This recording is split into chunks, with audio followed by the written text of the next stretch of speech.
नमस्कार, मराठी अपडेट गुरु या यूट्यूब चॅनलवर मी ओमकार. संपूर्ण महाराष्ट्रातील लाडक्या बहिणी असतील, ज्येष्ठ नागरिक असतील आणि त्याचबरोबर विद्यार्थी असतील, तसेच एसटीमधून प्रवास करणारे सवलतधारक जे लाभार्थी असतील तर यांचं आपल्या चॅनलवरती हार्दिक स्वागत करतो. महाराष्ट्रातील एसटी महामंडळ आहे तर यांच्या अंतर्गत संपूर्ण महाराष्ट्रामध्ये सवलतधारकांना प्रवास करण्यासाठी एसटीमधून जर तुम्हाला सवलतधारक असतील म्हणजेच एसटीमधून तुम्हाला जर आरक्षणाचा लाभ घ्यायचा असेल तर NCMC कार्ड आहे ते सर्वांना आता पुढील आगामी काळामध्ये कंपल्सरी करण्यात येणार आहे. तर याची नोटीस आणि परिपत्रक तसा आलेला आहे. त्यामुळे सध्या महाराष्ट्रामध्ये NCMC कार्ड कंपल्सरी नाही आहे, परंतु पुढील काही दिवसांमध्ये लवकरच हे जे NCMC कार्ड आहे ते सगळ्यांना कंपल्सरी होणार आहे. सध्या तरी लाडक्या बहिणी असतील किंवा इतर जे रेग्युलर जे लाभार्थी असतील तर सध्या तरी संपूर्ण महाराष्ट्रामध्ये लाडक्या बहिणी असतील, त्यानंतर स्वातंत्र्य सैनिक असतील, पत्रकार असतील, त्यानंतर सर्वसाधारण लाभार्थी असतील तर हे NCMC कार्ड काढू शकतात. त्याचबरोबर दिव्यांग लाभार्थी असतील किंवा इतर लाभार्थी असतील यांच्यासाठी अजून नोंदणी सुरू झाली नाही आहे. तर आता सोशल मीडियावरती अनेक ठिकाणी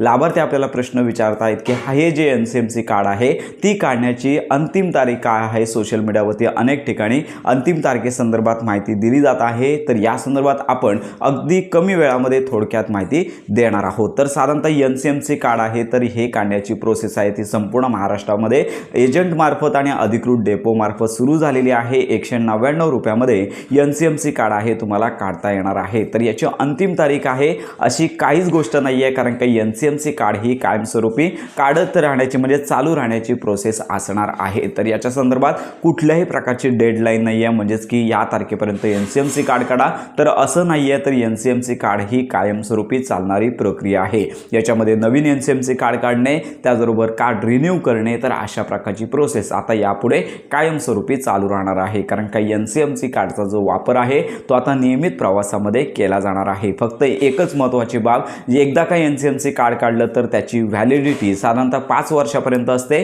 त्यामुळे 5 वर्षानंतर पुन्हा तुम्हाला जे कार्ड आहे ते दुरुस्त करावे लागणार आहे. म्हणजेच की नवीन कार्ड काढायला 199 रुपये आणि जर याच्यामध्ये जर कार्ड गहाळ झालं किंवा कार्ड तुटलेलं असेल किंवा त्याच्यामध्ये बदल करायचा असेल, व्हॅलिडिटी संपली असेल तर 149 रुपयांमध्ये तुम्हाला नवीन कार्ड आहे ते मिळणार आहे. म्हणजेच काय की NCMC कार्डसाठी अंतिम मुदत नाही आहे, ती प्रोसेस आहे ती कायमस्वरूपी चालू राहणार आहे. आणि फक्त जर व्हॅलिडिटी संपली किंवा काही कारणानिमित्त तुमचं कार्ड खराब झालं तर मात्र तुम्हाला नवीन कार्ड आहे म्हणजेच कमी पैशांमध्ये 199 रुपये न देता त्यापेक्षा कमी पैसे देऊन तुम्हाला हे NCMC कार्ड आहे ते काढता येणार आहे. कारण का सध्या काही ठराविक लाभार्थ्यांसाठी नोंदणी सुरू झालेली आहे. अजून मोठ्या प्रमाणावरती NCMC कार्ड काढणे बाकी आहे. त्यामुळे ही मुदतवाढ आहे कुठल्याही प्रकारची नाही आहे. NCMC कार्ड ही कायमस्वरूपी चालू राहणारी प्रोसेस आहे. तर अशा प्रकारची ही महत्त्वाची माहिती सर्वांपर्यंत नक्की शेअर करा. NCMC कार्ड हे केवळ 199 रुपयामध्ये मिळत आहे. याच्यापेक्षा जास्त जर पैसे एजंट तुमच्याकडून घेत असतील